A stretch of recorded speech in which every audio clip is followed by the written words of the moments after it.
गुजरात के जूनागढ़ जिले के शोभावडला गांव में एक ऐसा अपराध हुआ जिसने इंसानियत को झकझोर कर रख दिया। एक 15 वर्षीय नाबालिग ने अपने ही बड़े भाई और गर्भवती भाभी की हत्या कर दी। और सिर्फ हत्या ही नहीं, उसने हत्या से पहले अपनी गर्भवती भाभी के साथ रेप किया, पेट पर लात मारकर उसके अजन्मे बच्चे की जान ले ली और फिर उनके शव घर में ही दफना दिए। घटना 16 अक्टूबर की सुबह की है। आरोपी लड़का अपने बड़े भाई 22 वर्षीय शिवम गिरी से अक्सर झगड़ता था। उसे शराब की लत थी और बड़ा भाई उसे सुधारने की कोशिश करता था। यही बात उस 15 वर्षीय किशोर को नागवार गुजरती थी। जब शिवम सो रहा था तभी नाबालिग ने लोहे की रॉड से उस पर हमला कर दिया। सिर पर बार बार वार किए और जब वो मर गया तो उसकी 19 वर्षीय गर्भवती पत्नी कंचन पर हमला कर दिया। पत्नी ने देवर से खुद को बख्श देने की गुहार लगाई, लेकिन उसने पहले उसके साथ दुष्कर्म किया और फिर गला घोंटकर हत्या कर दी। हमले के दौरान आरोपी ने महिला के पेट पर इतनी जोर से लात मारी कि उसका 6 महीने का गर्भ बाहर आकर गिर गया। उसके बाद आरोपी ने 5 फुट गहरा गड्ढा खोदकर भाई, भाभी और अजन्मे बच्चे का शव दफना दिया। कपड़ों में आग लगाई और खून के निशान मिटाने की कोशिश की। मृतका कंचन के पिता बुलबुल कुमार ने बताया कि दिवाली के समय बेटी से बात ना हो पाने पर जब उन्हें शक हुआ तो आरोपी की मां विभा उर्फ विरभा बेन ने बताया कि दोनों की सड़क दुर्घटना में मौत हो गई है। परिवार को ये बात हजम नहीं हुई। वो बिहार से गुजरात पहुंचे और विसावदर पुलिस के पास शिकायत दर्ज करवाई। मेरा नाम बुलबुल कुमार सिंह है। मैं बिहार से आया हूं सर। मैं यहाँ अपनी बच्ची को तपास करने के लिए आया था। सर मेरे को कुछ शक हुआ मेरी बच्ची पर। मेरे समधन जो है वो मैंने उसको 20 तारीख को दीपावली का दिन फ़ोन किया तो फ़ोन रात में नहीं उठाया। सुबह में सर फिर मैं उसको फ़ोन लगाया तो वो क्या बोली कि आपकी बेटी और दामाद मेले घूमने के लिए चला गया। मैंने सर उससे पूछा कि इधर कब आएगी। वो क्या बोली कि वो जो है मेला से आएगी ना तब उधर घूमने के लिए बिहार जाएगी। लेकिन शाम का टाइम 8 बजे फिर वह फ़ोन की मेरे को, आपकी बेटी दामाद एक्सीडेंट हो गया। मैंने सर उसको बहुत बॉडी मांगा कि उसका बॉडी का दे दो, कहाँ एक्सीडेंट हुआ, कैसा हुआ। वो हर टाइम झूठ पे झूठ बोलती गई। और यहाँ जब आने के बाद मैं पुलिस स्टेशन में रिपोर्ट लिखाया लापता का, उसका छानबीन खोज शुरू हुआ सर। खोजबीन में उसका लाश मिला, दोनों का मिट्टी का नीचे दफनाया हुआ। 5-6 फीट गड्ढा में उसको दफना दिया, सीमेंट बालू से उसको टाइट कर दिया, जमा दिया, उसका पूरा सबूत का ही मिटा दिया। और मेरी बेटी सर 6 महीना का प्रेग्नेंट। पुलिस अधीक्षक रोहित डगर ने बताया कि जांच के दौरान जब आरोपी किशोर से पूछताछ की गई तो उसने पूरा मामला कबूल कर लिया। उसने माना कि दिवाली से पहले 17 या 18 अक्टूबर को उसने अपने भाई और भाभी की हत्या की और शवों को आश्रम के घर के भीतर ही गड्ढा खोदकर दफना दिया।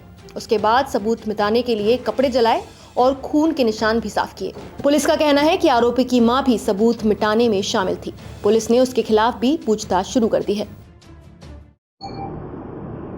इस केस में पहले हमें गुमशुदगी की रिपोर्ट मिली थी कि जो 2 लोग हैं हस्बैंड वाइफ वो मिसिंग है। उसके बाद पुलिस की जो है टीम गठित की गई।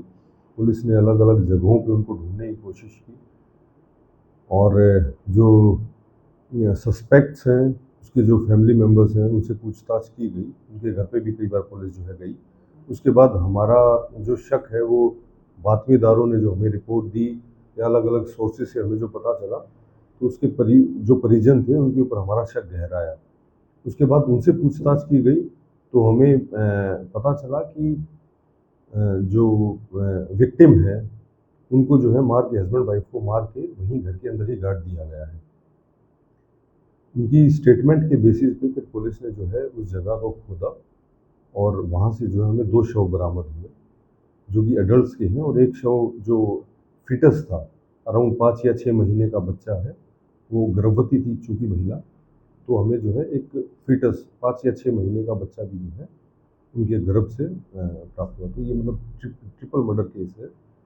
अभी और ज़्यादा पूछताछ चल रही है, इन्वेस्टिगेशन कर रहे हैं, तो इसमें अलग अलग एंगल्स निकल के आ रहे हैं। आपको बता दें ये परिवार पिछले 28 सालों से शोभावडला गांव के पास स्थित खोडियार आश्रम में रह रहा था। सभी आश्रम में सेवा कार्य करते थे। मृतक शिवम गिरी बिजली का काम करता था, जबकि 15 वर्षीय आरोपी गौशाला की देखभाल करता था। कानूनी रूप से यदि ये अपराध किसी वयस्क ने किया होता तो भारतीय न्याय संहिता यानी बीएनएस की धारा 103 के तहत हत्या करने के लिए उसे मृत्युदंड यानी फांसी या फिर आजीवन कारावास और जुर्माना मिल सकता था।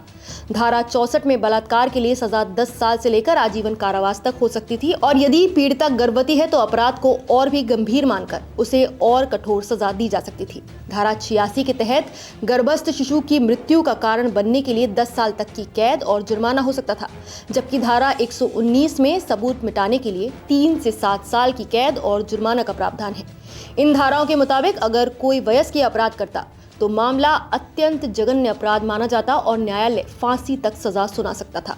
इस मामले में धारा 119 के तहत नाबालिग की मां पर सबूत को मिटाने के अपराध बनते हैं और अगर ये साबित होता है कि मां ने अपराध में सक्रिय रूप से भाग लिया है या साजिश रची है तो उसके खिलाफ और भी कठोर धाराएं लग सकती हैं, जिससे उसकी सजा बढ़ सकती है।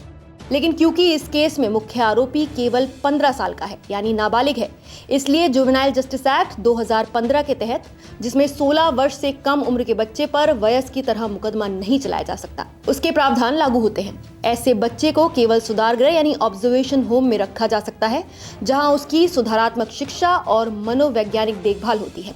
सजा की अधिकतम अवधि 3 वर्ष है। उसके बाद उसे समाज में पुनर्वास के लिए छोड़ दिया जा सकता है।